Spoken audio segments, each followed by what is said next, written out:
ప్రభునామ స్తోత్రములు. మీ అందరికీ నా హృదయపూర్వక వందనం చెల్లించున్నాను. దేవునికి వాక్యమును పంచుకుంటూ దేవుడు మనకి ఇచ్చిన మరి ఒక అవకాశం బట్టి దేవుడి నామానికి కృతజ్ఞతలు చెల్లించవలసిన వారమే ఉన్నాము. ఈ దినమున మనము ప్రకటన గ్రంథంలో గల ముగ్గురు దూతల గురించి మనము తెలుసుకోబోతున్నాం. ప్రకటన గ్రంథం 14వ అధ్యాయం 6వ వచనం నుంచి 12వ వచనం వరకు చూసినట్లయితే ఇక్కడ ముగ్గురు దూతలు కనిపిస్తున్నారు. ఒకరి వెంబడి ఒకరు వచ్చి వారు ప్రకటించుట మనము చూడగలుగుతున్నాం. ఈ ముగ్గురు దూతలు దేవుని యొక్క ఉద్దేశమును, దేవుడు జరిగించబోయే కార్యమును అక్కడ బయలుపరుస్తున్నారు. మొట్టమొదటి దూత వచ్చి లోకములో సువార్త చెప్పినట్టు మనము చూడగలుగుతున్నాం. సువార్త చెప్పి దేవుని యొక్క ప్రేమను, దేవుని యొక్క మహిమను, దేవుని యొక్క ఘనతను చూపిస్తూ ఇటువంటి మహిమ గల దేవుణ్ణి మీరు ఆరాధించండి, ఈ మహిమ గల దేవుని యొక్క ప్రేమను మీరు అర్థం చేసుకోండి, ఈ ప్రేమను మీరు గుర్తించి ఈ ప్రేమను బట్టి దేవుని వైపు మీరు రండి, ఈ ప్రేమను లోకములకు మీరు చూపించండి అని తన సువార్తను జనులకు ప్రకటన చేస్తుంది. జరగబోయేది ఎప్పుడంటే, గత వారం మనం ఇద్దరు దూతల గురించి చెప్పుకున్నామే. ఆ ఇద్దరు దూతలు ప్రకటించిన కాలములో జరగబోయే సువార్త ఇది. ఆ ఇద్దరు దూతలు దేవుని పక్షముగా నిలవబడి సువార్త ప్రకటిస్తూ దేవుని ఆత్మ పొందుకున్న వారై దేవుని ఆత్మశక్తితో కార్యములు జరిగిస్తున్నట్లు ఆ రోజు విన్నాం. ఆ కాలంలో జరగబోయే విషయమే ఇక్కడ చెప్తున్నాడు. ఆ కాలంలో భూమి మీద దేవుని యొక్క సువార్త ప్రకటింపబడుతుంది. ఏ విధంగా ప్రకటింపబడుతుందంటే, మీరు దేవుని యొక్క ప్రేమను గుర్తెరగండి, దేవుడు మీ పట్ల ప్రేమను చూపిస్తున్నాడు, దేవుడు మహిమ గలవాడు, ఆ మహిమ గల దేవుని మీరు స్తుతించండి, ఘనపరచండి. దేవుడు సృష్టికర్తను గుర్తుంచుకోండి, ఆ సృష్టికర్తను మీరు పూజించడం మర్చిపోకండి అని చెప్తున్నాడు. ఎందుకంటే ఆ దినములలో అంత్యక్రీస్తు పరిపాలన ప్రారంభమవుతుంది. ఆ దినములలో లోకమంతా ఒకే రాజ్యము, లోకమంతా ఒకే భాష, లోకమంతా ఒకే మతం.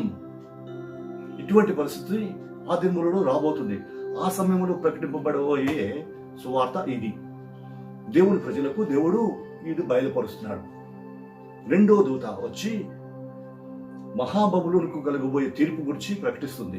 చూడండి, మహాబబులోను, దీనిని మీరు వెంబడిస్తున్నారు, దీనిని మీరు చూస్తున్నారు. ఈ మహాబబులోని యొక్క సౌందర్యమును, దీని యొక్క ఔన్నత్యమును చూస్తున్న మీరు ఆ మహాబబులోని యొక్క పత్రమును మీరు చూడబోతున్నారు.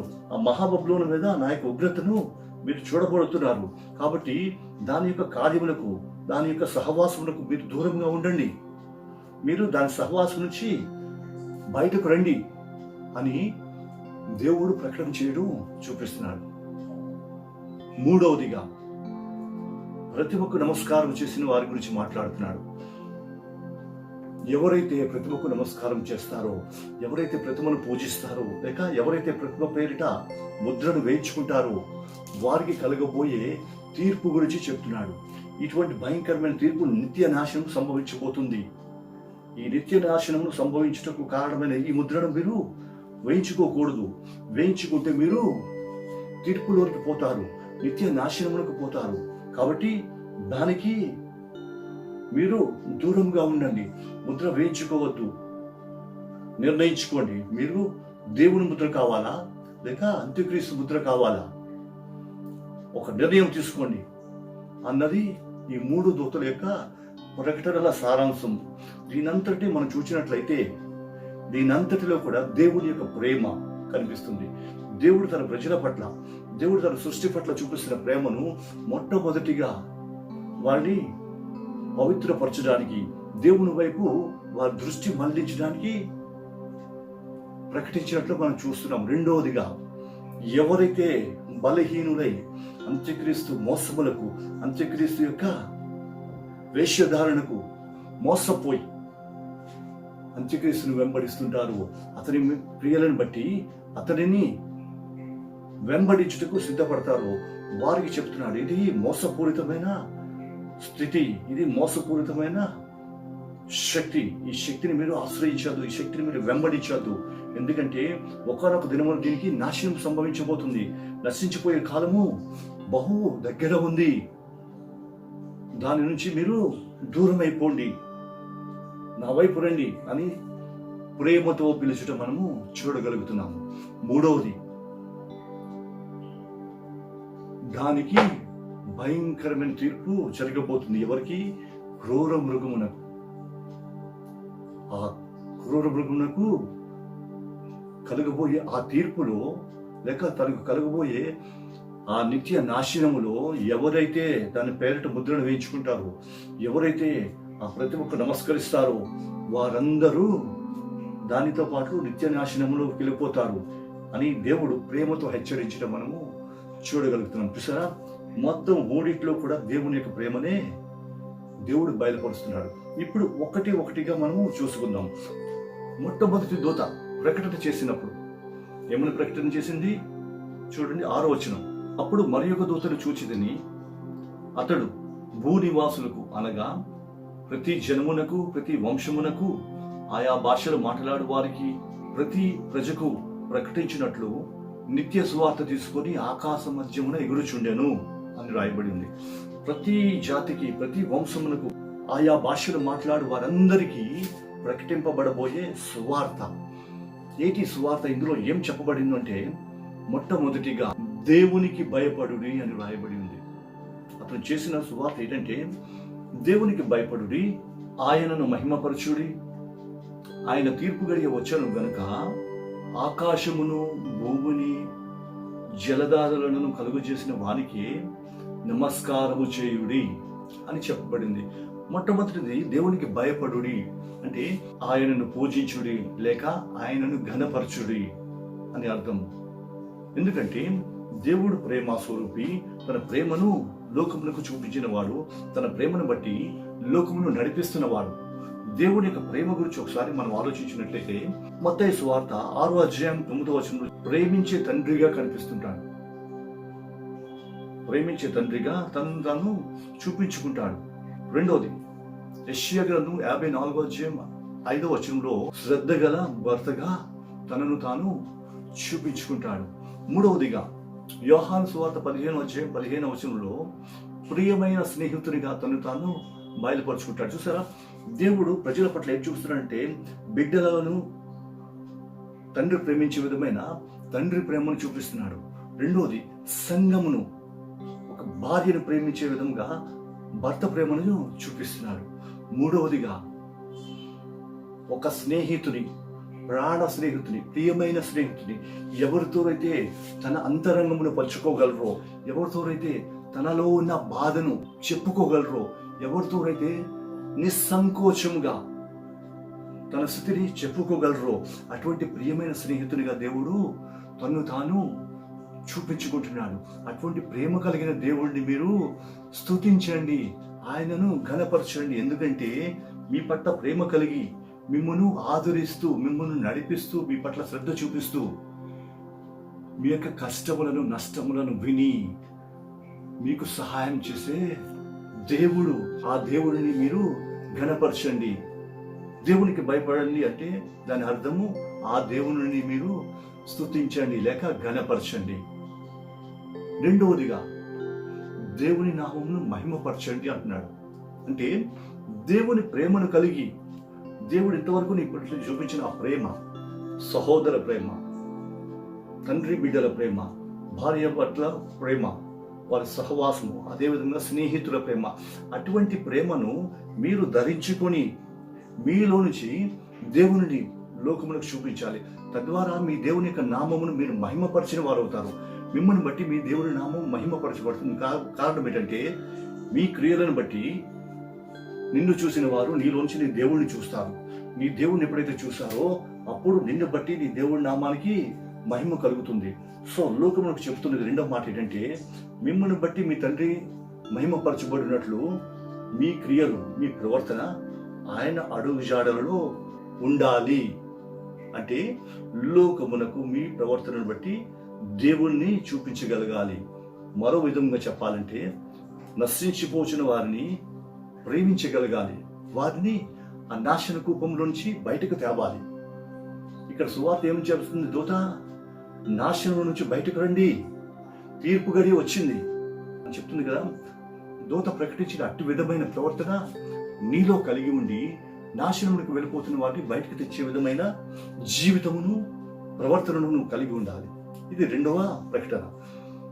మూడవది, ఆయన సృష్టికర్త, భూమిని ఆకాశమును జలధారలను సృష్టించిన వాడు.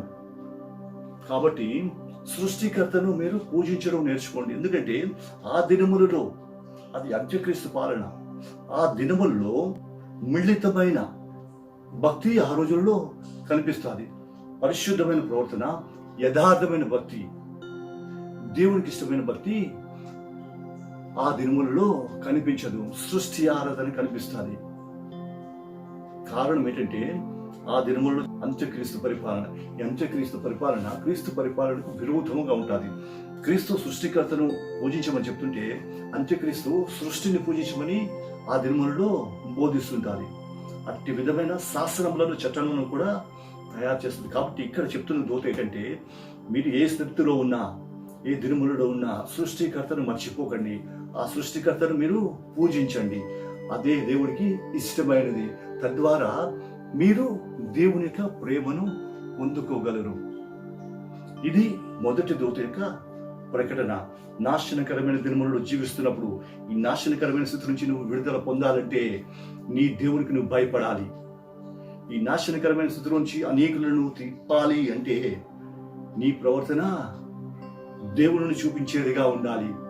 మూడవదిగా, నీవు నీ దేవుని చేత రక్షింపబడాలి.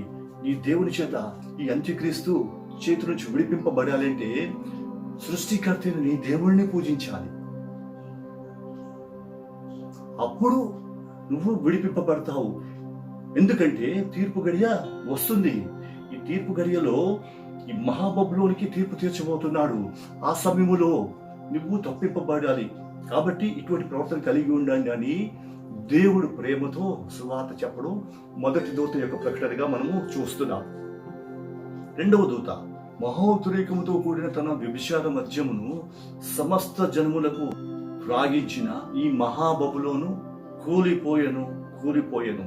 ఇక్కడ రెండవ దూత ఏం చెప్తుందంటే, ఈ మహాబబులోను పడిపోతుంది, అది నాశనమైపోతుంది అని తన ప్రకటనలో చూపిస్తుంది. ఈ మహాబబులోను అంటే ఏంటి, ఇది పడిపోవడం ఏంటి అన్నది ఇప్పుడు మనం తెలుసుకుందాం. బబులోను అన్నది పురాతనమైన బబులోను ఎప్పుడు ఏదైతే ఉందో ఆ పురాతనమైన బబులోనులోనే సృష్టి ఆరాధన అన్నది ప్రారంభమైంది. ఆ దినములలోనే మానవులు సృష్టికర్తను మర్చిపోయి సృష్టిని ఆరాధించడం ప్రారంభించారు. ఇది ఎప్పుడు జరిగిందంటే, బాబేలు గోపురం వారు కడుతున్నప్పుడు దేవుడు వారి మధ్యకు వచ్చి వారి భాషను తారుమారు చేసినప్పుడు వారు భూమి అంతటికి చెదిరిపోయారు. చెదిరిపోయిన సమయంలో ఒక్కొక్కరు ఒక్కొక్క విధమైన ఆకారములను తయారు చేసుకొని సృష్టిని పూజించడం ప్రారంభించారు. సో ఆనాడే ప్రారంభమైంది సృష్టి ఆరాధన. మొదటి దూత ప్రకటన ఏమైంది, సృష్టిని మీరు ఆరాధించకండి, సృష్టికర్తను ఆరాధించండి అని చెప్పారు కదా. ఎందుకంటే ఈ మహాబబులోనులో సృష్టి ఆరాధన జరుగుచున్నది. సో ఇప్పుడు మహాబబులోను అన్న దాని గురించి మనం ఆలోచిస్తున్నాం. కాబట్టి ఇది నేటి ఆధునిక ప్రపంచంలో రాబోయే అంత్యక్రీస్తు కాలంలో ఇది ఒక మత వ్యవస్థగా అవతరించబోతుంది. ఈ మత వ్యవస్థ ఏం చేస్తుందంటే, భూలోకమనంతటిని తన స్వాధీనంలోకి తీసుకొని తన ఇష్ట ప్రకారముగా నడిపించబోతుంది. దీనికి కారణం ఏంటంటే, చూడండి, ఇప్పటికే సర్వమత సమ్మేళనము ఒకటి తయారవుతుంది. దానికి పోపు గారు కూడా ఏకీభవించి సర్వమత సమ్మేళనమును తయారు చేస్తున్నారు. ఈ సర్వమత సమ్మేళనములో లోకమంతటికి ఒకే మతం ఉండాలి అన్నది వారి నిర్ణయం.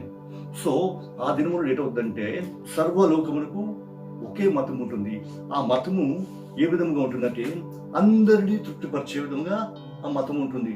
అన్ని మతముల ఆచారములు అందులో ఇమిడి ఉంటాయి. ఎందుకంటే అందరినీ ఆకర్షించాలి. కాబట్టి అందరికీ అనుకూలమైన విధముగా ఆ సర్వమత సమ్మేళనము లేక ఒకే మతము అన్నదాన్ని తయారు చేయలేదు. తద్వారా ఏం జరుగుతుందంటే, పరిశుద్ధత లేక దేవుడు నియమించిన వ్యవస్థ అస్తవ్యస్తమైపోతుంది. దీనిలో మిళితమైన బోధ ప్రారంభమవుతుంది. ఆ రోజుల్లో దేవుని బోధ మిశ్రమం అయిపోతుంది. దేవుని యొక్క సువార్త మిశ్రమం అయిపోతుంది. కారణం ఏంటంటే అది అంత్యక్రీస్తు పాలన. మనం బాగా గుర్తుంచుకోవాల్సిన విషయం ఏంటంటే అది అంత్యక్రీస్తు కాలం. ఈ అంత్యక్రీస్తు కాలంలో తన ఇష్టానుసారంగా లోకంలో జరుగుతుంది. కారణం ఏంటంటే అప్పుడు అడ్డుగా ఉన్న ఈ పరిశుద్ధాత్ముడు ఎత్తబడిపోతాడు. లోకంలో అడ్డగించేవాడు లేరు. కాబట్టి దీనిలో జరిగేది ఏంటంటే దేవుని ఆచారములను మానవుల ఆచారములను కలిపేస్తాడు. కలిపి మానవులను భ్రమపరిచి తన వెంబడి జనులను తిప్పుకుంటారు. ఎప్పుడైతే జనులు తన వెంబడి తిరుగుతారో దేవుని యొక్క రక్షణకు దూరం అయిపోతారు. ఇది చేయాలన్నదే అంత్యక్రీస్తు యొక్క ఉద్దేశం. సో ఈ మత వ్యవస్థకు జరగబోయే తీర్పు ఇక్కడ చెప్తున్నాడు. ఈ మత వ్యవస్థకు దేవుడు తీర్పు తీర్చే గడియ వస్తుంది. ఆ తీర్పు దినమున ఈ వ్యవస్థ నాశనం అయిపోతుంది. ఈ వ్యవస్థను దేవుడే నాశనం చేయబోతున్నాడు. ప్రకటన గ్రంథం 17వ అధ్యాయం 5వ వచనం వరకు చూసినట్టయితే ఇక్కడ ఈ మహాబబులోను గురించి స్పష్టంగా రాశాడు. ఈమె తన వ్యభిచార మద్యముతో లోకంలోని రాజులను స్వాధీనపరుచుకుంది. ఏహ్యమైన తన వ్యభిచార క్రియలతో లోకమును స్వాధీనపరుచుకొని ఉంది. అంతేకాదు తన చేతిలో బంగారపు గిన్నె ఉంది. దానిలో పరిశుద్ధులైన వారి రక్తము ఉన్నది. అంతేకాదు క్రీస్తు కొరకు హతసాక్షులైన వారి రక్తముతో ఆ గిన్నె నిండి ఉన్నదట. ఆమె ఆ రక్తము త్రాగుచు మత్తిల్లి ఉన్నదట. చూసారా, క్రీస్తు కొరకే హతసాక్షులైన వారి రక్తంతో ఇది మత్తిల్లి ఉన్నది. అంటే క్రీస్తుకు విరోధమైన శక్తి, అదే అంత్యక్రీస్తు శక్తి. ఈ అంత్యక్రీస్తు ఏం చేస్తుందంటే దేవుని బిడ్డలైన వారిని, దేవుని కొరకు సాక్షులైన వారిని హతము చేయొచ్చు. వారిని చేయుచున్న హతమును బట్టి సంతోషిస్తూ, ఆనందిస్తూ, ఉల్లసిస్తూ తన ఆనందమునకు అవధులు లేకుండా ఉంటుంది. ఆ బబులోనికి తీర్పు తీర్చే గడియ ఒకటి వస్తుంది. ఈ బబులోను అంటే మత వ్యవస్థ. ఈ మత వ్యవస్థకు తీర్పు తీర్చే గడియలో వస్తుంది. ఆ గడియలో అది కూలిపోతుంది. ఒక్కసారిగా పతనమైపోతుంది, ఒక్కసారిగా నాశనమైపోతుంది అని దేవుడు హెచ్చరిక చేస్తున్నాడు. కారణం ఏంటంటే జనులు ఆమె వ్యభిచార మద్యముతో మత్తులైపోయి ఉన్నారు. ఆమె బోధిస్తున్న మత ప్రచారములకు లోనైపోయి నిజమైన దేవుని, సృష్టికర్త అయిన దేవుని మరచిపోయి దేవునికి దూరంగా వెళ్ళిపోతున్న కారణం చేత దేవుడు చెప్తున్నాడు, అక్కడ హెచ్చరిస్తున్నాడు, నా బిడ్డలారా మీరు ఆమెను వెంబడించకండి. కారణం ఏంటంటే ఆమె చేసిన హేయ క్రియలను బట్టి, ఆమె యొక్క అపవిత్రమైన క్రియలను బట్టి ఆమెను నేను శిక్షించబోతున్నాను అని దేవుడు చెప్తున్నాడు. వీరెవరంటే సంఘమెత్తబడిగా విడువబడిన నామకార్థ క్రైస్తవులు, వేషధారులైన వారు, దేవుని గూర్చి విని దేవుని అంగీకరించిన వారు. ఇటువంటి వారందరూ దేవుని కొరకు జీవించాలని ఆశతో జీవిస్తున్న వీరికి ఈ మత వ్యవస్థ తప్పుదారి పట్టించి దేవుని చూపిస్తూ తన కార్యమును జరిగిస్తూ ఈ విధంగా మనుషులను మత్తిల్ల చేసి మతాచారములతో, అంటే మానవులు కల్పించిన పద్ధతులను దైవోపదేశములుగా బోధిస్తూ దేవుని సన్నిధి నుంచి, దేవుని యొక్క నడిపింపు నుంచి, దేవుని యొక్క పరిశుద్ధత నుంచి తప్పించి పాపములోనికి, భ్రష్టత్వములోనికి దిగజారుస్తుందట. అదే కదా చెప్పింది. ఆమె చేతిలో మద్యపు పాత్ర ఉంది. ఆ మద్యపు పాత్రతో భూజనులను మత్తిల్ల చేస్తుంది. దీనిని బట్టి భూరాజులు మత్తిలి ఉన్నారు. భూజనులందరూ ఆమె వ్యభిచార క్రియల చేత మత్తులై పడి ఉన్నారట. చూసారు, అంటే భూరాజులు, అధికారులు, భూమి మీద ఉన్న గనులు, శాస్త్రులు, సమస్తమైన వారు ఆమె యొక్క మతపరమైన బోధకు కట్టుబడిపోయి దానికి లోనైపోయి దానికి బానిసలుగా జీవిస్తూ దానిని వెంబడిస్తుంటారు. అందుకే 18వ అధ్యాయం 4వ వచనంలో దేవుడు చెప్తున్నాడు, భూజనులారా మీరు దాని యొద్ద నుంచి తప్పించుకోండి. దాని పాపములలో పాలివారు కాకుండా దానికి కలగబోయే నాశనములో, దానికి కలగబోయే తెగుళ్ళలో మీరు చిక్కుకొనుకున్నట్లు దాని పాపముల నుంచి బయటకు రండి, దాని నుంచి విడుదల పొందండి. ఆ మతపరమైన ఆచారం నుంచి, మతపరమైన పద్ధతుల నుంచి, ఆ బబులోని యొక్క చెర నుంచి మీరు విడుదల పొంది దేవుని వైపు తిరగండి. దేవుని యొక్క ఉద్దేశమును గ్రహించి దేవుని చిత్తమును జరిగించండి అని అక్కడ ప్రకటన చేయుచున్నాడు. ఎందుకంటే దానికి నాశనము తటస్థించబోతుంది. ఆ నాశనములో మీరు పాలివారు కాకూడదు. ఇక్కడ మరలా దేవుని యొక్క ప్రేమ తన ప్రజల పట్ల కనిపిస్తుంది. వ్యవస్థను నేను నాశనం చేయబోతున్నాను, అయితే మీరు ఆ వ్యవస్థతో పాటు నాశనం కాకూడదు అని దేవుడు తన ప్రేమను అక్కడ వ్యక్తపరుస్తున్నట్టు మనం చూడగలుగుతున్నాం. చూసారా, దేవుని యొక్క ఉగ్రతలో కూడా తన ప్రజల పట్ల ప్రేమను చూపించుతున్నాడు. సో ఈ విధంగా అబద్ధ బోధ జరిగిస్తూ ఈ మతాధికారులు ప్రభుత్వముతో చేయి కలిపి ప్రజలపై వారి యొక్క బోధనలను రుద్దుతూ వారి బోధనలకు వారు తల ఒగ్గేలాగా లేక వారు కట్టుబడి ఉండేలాగా వారి మీద ఒత్తిడి తెచ్చుటకు గాను రాజకీయ శక్తులతో మిళితమైపోయి ప్రజలపై ఒత్తిడి తీసుకొచ్చి ప్రజలను లొంగ తీసుకుంటారు. ఈ విధంగా జరిగించే పరిస్థితి రాబోతుంది. కాబట్టి దాని యొక్క పాపముల నుంచి మీరు బయటకు రండి, దాని యొక్క వ్యభిచార క్రియల నుంచి మీరు తప్పించుకురండి అని ప్రకటించుట రెండవ దూత యొక్క ఉద్దేశం. ఏమంటుంది? మహాబబులోను కూలిపోయేను. అది లోకమును మత్తుల్లా చేసి లోక ప్రజలను, లోకములోని రాజులను తన వ్యభిచార మద్యముతో మత్తులనుగా చేసింది. ఇక్కడ మద్యము అంటే అబద్ధ బోధ లేక మతాచారము. అదే విధంగా వ్యభిచారము అంటే ఆ బోధను అనుసరించి దానికి లోబడుట లేక దానికి బానిసలవుట. మూడవ దూత ప్రకటన మనము 9వ వచనంలో చూడగలం. ఆ క్రూర మృగముకు గాని దాని ప్రతిమకు గాను ఎవడైనా నమస్కారం చేసి తన నొసటి అందేమి తన చేతి అందేమి ఆ ముద్రను వేయించుకొని ఏమీ కలపకుండా దేవుని ఉగ్రత పాత్రలో పోయబడిన దేవుని కోపముని మద్యమును వాడు త్రాగును అని వ్రాయబడ్డాడు. అంటే ఎవరైతే క్రూర మృగమును వెంబడిస్తారో, ఎవరైతే క్రూర మృగం యొక్క ముద్రను వేయించుకుంటారో లేక వారి ప్రతిమకు నమస్కరిస్తారో వాడు దేవుని యొక్క క్రూరమైన ఉగ్రతను అనుభవిస్తారట. చూడండి, ఇక్కడ క్రూర మృగము యొక్క ముద్ర గురించి మాట్లాడబడి ఉంది. ఈ క్రూర మృగం యొక్క ముద్ర అంటే అది అంత్యక్రీస్తు యొక్క నియమములు లేక అంత్యక్రీస్తు యొక్క పద్ధతులు, అంత్యక్రీస్తు యొక్క ఆచారములు. వాటికి లోబడకూడదు అని చెప్తున్నాడు. వాటికి నువ్వు లోబడినట్లయితే, వాటికి నువ్వు అలబడినట్లయితే దానిని బట్టి దేవుని సన్నిధిని, దేవుని సహవాసమును కోల్పోవుట. అంతేకాకుండా దేవుని ఉగ్రతను మద్యమును ఏమీ కలపకుండా తాగవలసిన వాడవై ఉంటావట. అంటే దేవుని యొక్క కోపమునకు గురి అయిపోతావు.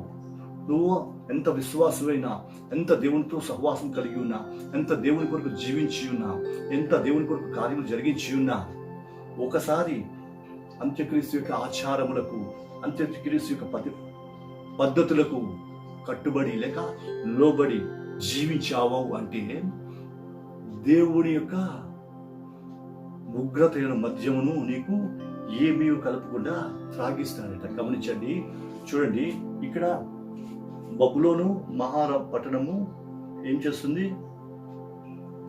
తన మద్యమును భూనివాసులకు, భూరాజులకు త్రాగించి వారిని మత్తిల్లా చేస్తుందట. అంటే ఆరాధన లేక అన్య మతాచారము, అబద్ధ బోధ, దుర్బోధ, దేవునికి విరోధమైన సహవాసము, ఇవన్నీ కలిపి మహాబబులోను. ఎందుకంటే అంత్యక్రీస్తు పరిపాలనలో సమ్మిళితమైన ఒక మతమును తయారు చేస్తాడు. ఇది దేవునికి విరోధము. సరే, ఇప్పుడు దీనికి ఏమీ కలపకుండా తాగించే మద్యమును వీరు త్రాగుతారు. ఎందుకంటే ఈ ప్రతిమ కొరకు అది సిద్ధపరచబడి ఉంది. కాబట్టి ప్రతిమ తాగుతుంది. అంతేకాదు, ఎవరైతే ప్రతిమను వెంబడిస్తారో, ప్రతిమ యొక్క ఆచారములను అనుసరిస్తారో, ఆ క్రూర మృగం యొక్క పద్ధతులను అనుసరిస్తారో వారందరూ ఈ మద్యమును త్రాగవలసి ఉంటుందట. ఏటి మద్యం అంటే దేవుని కోపమనే మద్యం అట. ఎందుకు ఇంత ఖచ్చితంగా చెప్తున్నాడు అంటే, అది భూమి మీద జనులను ఒత్తిడి చేస్తుందట.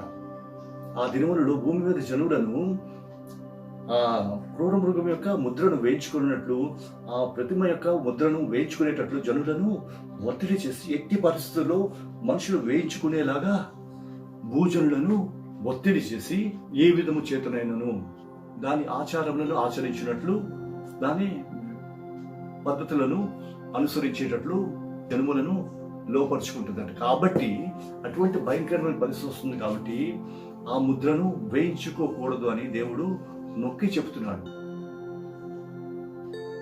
కాబట్టి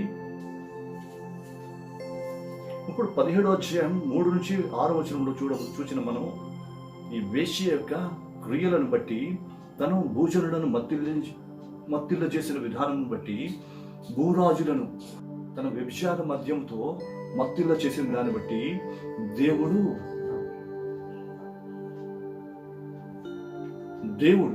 ఆ వేశ్యకు తీర్పు తీర్చబోతున్నాడు. ఏ విధంగా తీర్పు తీర్చబోతున్నాడు అంటే, 14వ అధ్యాయం 18వ వచనంలో చూసినట్లయితే, అతడు భూమి మీద కొడవలి వేయగా వాడి అయిన నీ కొడవలి పెట్టి వాటిని కోయము అని చెప్పగా, ఆ ద్రాక్షలు కోయబడి దేవుని కోపమును పెద్ద తొట్టిలో అవి నలగొట్టబడి, దాని నుంచి వచ్చే దేవుని కోపముని మధ్యముతో ఆ వేశ్యను లేక ఆ మృగమును మత్తిల్ల చేస్తాడట. అంటే దేవుని కోపంతో దానిని మొత్తుతాడట. చూసారా, ఇది దేవుని యొక్క కోపము. ఈ భయంకరమైన కోపమును ఎవరూ సహించలేరు, ఎవరూ భరించలేరు, ఎవరూ తట్టుకోలేరు. ఇది నిత్య నాశనమును చూపిస్తుంది. కాబట్టి ఇటువంటి నిత్య నాశనమునకు సిద్ధపడిన ఆ క్రూర మృగమును మీరు వెంబడించకండి. ఆ క్రూర మృగమునకు అది తగినది. అయితే మీరు నిత్య నాశనముకు కాదు, నిత్య జీవనకు వెళ్ళవలసిన వారు. కాబట్టి ఆ నిత్య జీవనకు వెళ్ళాలంటే అతని యొక్క పద్ధతులను మీరు అనుసరించవద్దు, అతని నియమములకు లోబడవద్దు. అలా చేసిన యెడల మీరు కూడా దానితో పాటు ఆ దేవుని యొక్క ఉగ్రత అనే మద్యమును త్రాగవలసిన వారే ఉంటారు. అంటే మీరు కూడా ఆ అంత్యక్రీస్తుతో పాటు లేక ఆ క్రూర మృగముతో పాటు ఆ నిత్య నాశనములో, నిత్య నరకములోనికి వెళ్ళిపోతారు అని హెచ్చరించుట ఇక్కడ 3వ దూత ప్రకటనలో మనము చూడగలుగుతున్నాము. దీని నుంచి తప్పింపబడాలంటే 7వ అధ్యాయం 3వ వచనంలో రాయబడి ఉంది, దేవుని చేత ముద్రింపబడాలట. దేవుని యొక్క దూత వారి నొసలి యందు ముద్ర వేస్తాడట. ఎవరైతే దేవుని యొక్క దూత చేత ముద్రింపబడతారో వారు ఈ అంత్యక్రీస్తు యొక్క తీర్పులోనికి, అంత్యక్రీస్తుతో పాటు ఆ మద్యంలోనికి త్రాగకుండా విడిపింపబడతారు. ఎందుకంటే వీరి పేర్లు గొర్రె పిల్లల జీవ గ్రంథంలో వ్రాయబడి ఉంటాయి. ప్రకటన గ్రంథం 21వ అధ్యాయం 27వ వచనం దీనిని బయలుపరుస్తుంది. కాబట్టి దేవుని వాక్యం నుంచిన ప్రియ సహోదరుడు, ప్రియ సహోదరి, కడవరి దినములో జీవిస్తున్న మనము దేవుడు ఇస్తున్న ప్రకటనలను ఒకసారి గుర్తించుకుంటూ మన జీవితంలో సరిచేసుకొని, మన జీవితంలో చక్కబరుచుకొని, దేవుని ప్రకటనను, దేవుని వార్తలను, దేవుని యొక్క ప్రేమను గుర్తించి దేవుడు చెప్పిన విధంగా జీవించి, మనము దేవునికి విరోధమైన పద్ధతులను అనుసరించకుండా దేవునితో సహవాసం కలిగి దేవుని చేత ముద్రింపబడిన వారమే గొర్రెపిల్ల జీవ గ్రంథం మీద మన పేరులు రాయింపబడి మనము ఆ నిత్య రాజ్యంలో ప్రవేశించినట్లు దేవుడు ఆశిస్తున్నాడు. అట్టి విధమైన ప్రేమను దేవుడు కనపరుస్తున్నాడు. కనుక ఆ ప్రేమకు మనం బద్ధులమై ఆ నిత్యమైన రాజ్యంలో ప్రవేశించినట్లు మనలను మనము కట్టుకొనొచ్చు, మన జీవితంలో బలపరుచుకొనొచ్చు, చక్కపరుచుకొనొచ్చు, ఆ నిత్య రాజ్యంలో ప్రవేశించుదము గాక. దేవుడు ఈ వాక్యమును మన వినికిడిలో ఫలింపజేయును గాక. ప్రార్థన చేసుకుందాం. స్తోత్రం తండ్రి, పరిశుద్ధుడా, నీకు వందనం చెల్లించినాను. ఈ దినమందు మరొకసారి తండ్రి ప్రభువా, నీకు దూతల యొక్క ప్రకటనను గురించిన విషయములను మాకు బయలుపరిచిన విధానం బట్టి వందనములు. అవును దేవా, మర్మమైన విషయములను మీరు బయలుపరుస్తున్న రీతిని బట్టి నీకు వందనం చెల్లిస్తున్నాము. నీకు కృతజ్ఞతలపై జీవిస్తున్నాం తండ్రి.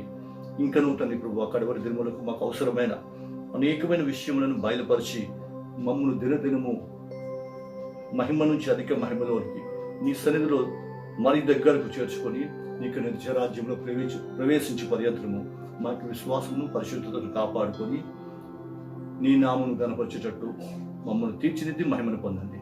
యేసు నామమును అడుగుచున్నాము తండ్రి. ఆమేన్.